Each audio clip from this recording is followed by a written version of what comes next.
Hello दोस्तों, नमस्कार। पवन Golwad YouTube channel में आप सभी का स्वागत है। आज हम पढ़ने वाले हैं राजस्थान के भौतिक प्रदेश। यदि अभी तक आपने हमारा चैनल सब्सक्राइब नहीं किया है तो प्लीज़ चैनल सब्सक्राइब करें, लाइक करें, शेयर करें, कमेंट करें। बीएसटीसी, पीटीटी, सीईटी पशु परिचर के लिए एक क्लास वेरी इंपॉर्टेंट है। आज हम राजस्थान के भौतिक प्रदेश पार्ट 2 पढ़ने वाले हैं। तो आज के महत्वपूर्ण क्वेश्चन आपके सामने है। पहला क्वेश्चन आपके सामने है, पूरे थार के मरुस्थल का राजस्थान में कितना प्रतिशत हिस्सा है? पूरे थार के मरुस्थल का मतलब है पाकिस्तान में और भारत में जो थार का मरुस्थल फैला है उसका राजस्थान में 58% हिस्सा है। यानी अकेले राजस्थान में 58% हिस्सा फैला हुआ है संपूर्ण थार के मरुस्थल का। भारत में जो मरुस्थल फैला हुआ है उसका राजस्थान में कितना प्रतिशत हिस्सा है? तो वो है 62%। भारत के मरुस्थल का राजस्थान में कितना प्रतिशत हिस्सा है? 62%। और राजस्थान के क्षेत्रफल की बात करें उसमें से अकेले राजस्थान में 61.11% मरुस्थल है। अगला क्वेश्चन आपके सामने है, मरुस्थल में पाई जाने वाली अस्थायी झीलों को क्या कहा जाता है? तो मरुस्थल में पाई जाने वाली अस्थायी झीलों को कहा जाता है पेलाया, या इसी को बोलते हैं खडीन, जो जैसलमेर में पाई जाती है। ध्यान रखना, ये क्वेश्चन बार बार पूछा जाता है। खडीन झील कहाँ पाई जाती है? जैसलमेर।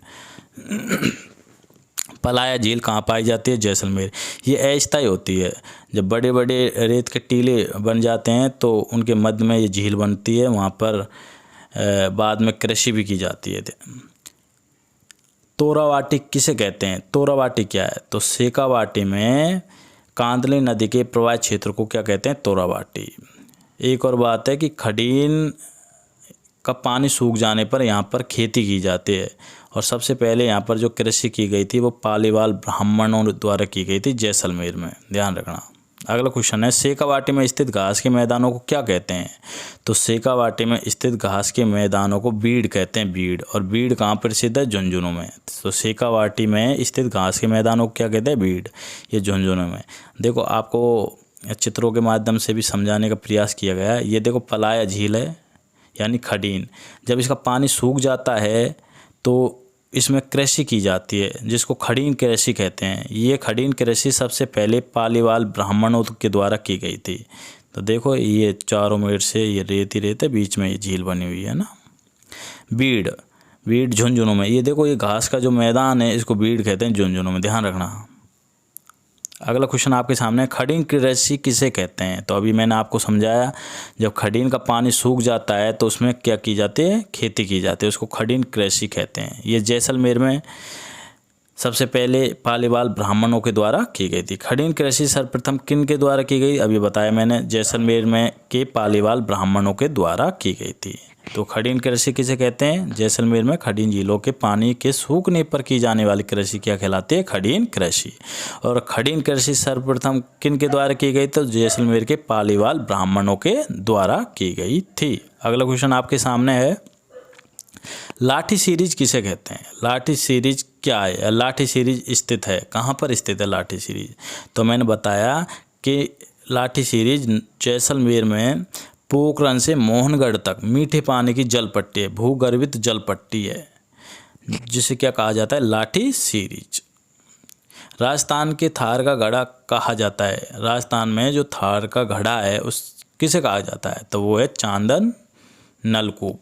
चांदन नलकूप जैसलमेर में। ध्यान रखना, थार का घड़ा चांदन नलकूप कहाँ स्थित है? तो जैसलमेर में। ये लाठी सीरीज के मध्य स्थित है।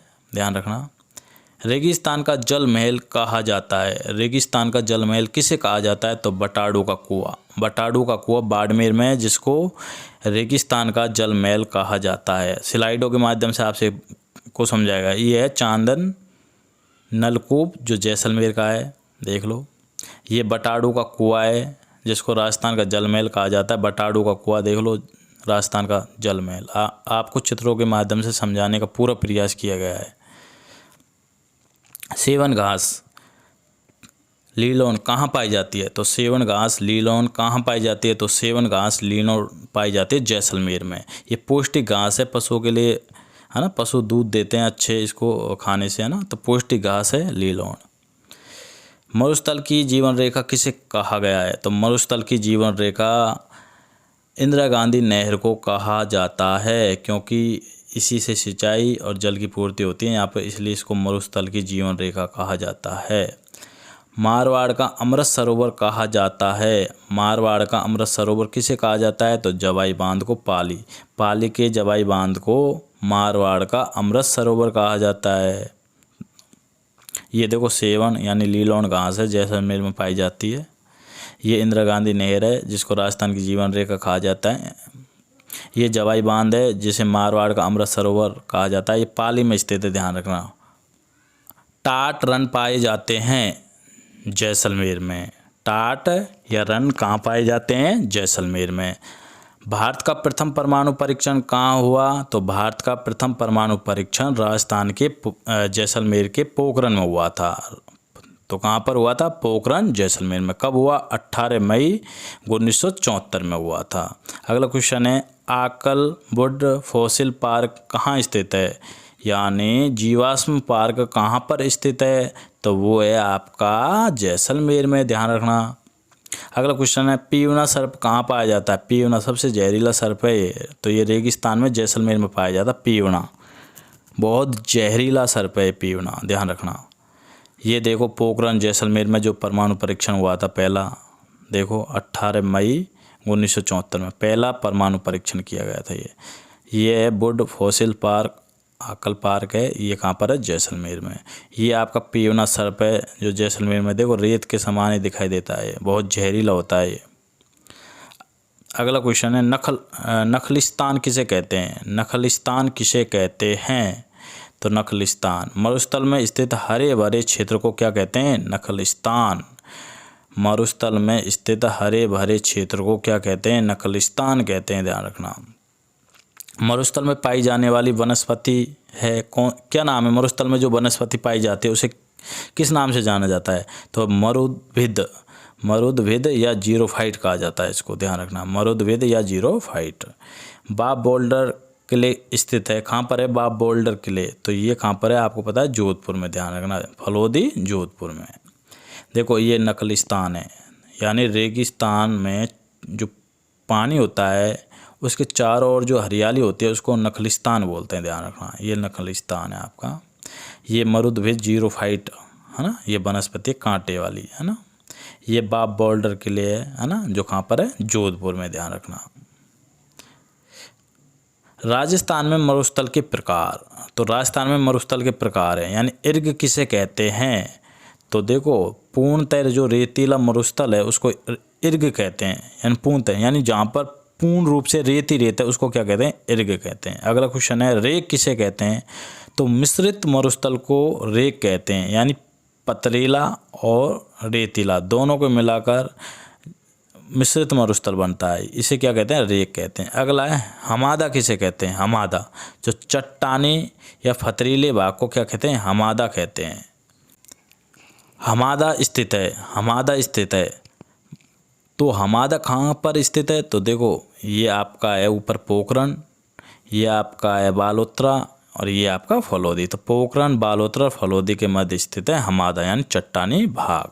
अगला क्वेश्चन आपके सामने है कि मरुस्थल का आगे बढ़ना क्या कहलाता है? जो मरुस्थल धीरे धीरे आगे बढ़ रहा है तो उसको क्या कहते हैं? तो उसको कहते हैं रेगिस्तान का मार्च, यानी मार्च में ज़्यादा हवाएं चलती है, इसके कारण मरुस्थल का विस्तार आगे होता रहता है, इसे कहते हैं मरुस्थल का आगे बढ़ना। अगला क्वेश्चन है, राजस्थान के किस प्रदेश को रुक्ष प्रदेश की संज्ञा दी गई है? तो उसकी संज्ञा दी गई है रुक्ष प्रदेश की, तो उसको कहते हैं मरुस्थल। क्या? मरुस्थल। थार का मरुस्थल, थार के मरुस्थल को रुक्ष प्रदेश की संज्ञा दी गई है, ध्यान रखना। लघु मरुस्थल स्थित है, लघु मरुस्थल स्थित है तो ये कच्छ का रण है गुजरात में, वहाँ से लेकर बीकानेर तक लघु मरुस्थल कहा जाता है। देखो नवीन जिलों के पश्चात मरुस्थल में कितने ज़िले आते हैं? तो नवीन ज़िले के पश्चात मरुस्थल में 20 ज़िले आते हैं, तो 12 तो पहले आते थे। और नए ज़िले देखो अनूपगढ़, फलोदी, बालोतरा, जोधपुर ग्रामीण, सांचौर, डिडवाना, कुचामन, नीम का थाना और उत्तरी पश्चिम ब्यावर, ये कुल मिला के 19 आते हैं। अगर उत्तर पश्चिमी ब्यावर को नहीं जोड़े तो 19 आते हैं और वैसे 20 आते हैं, ध्यान रखना।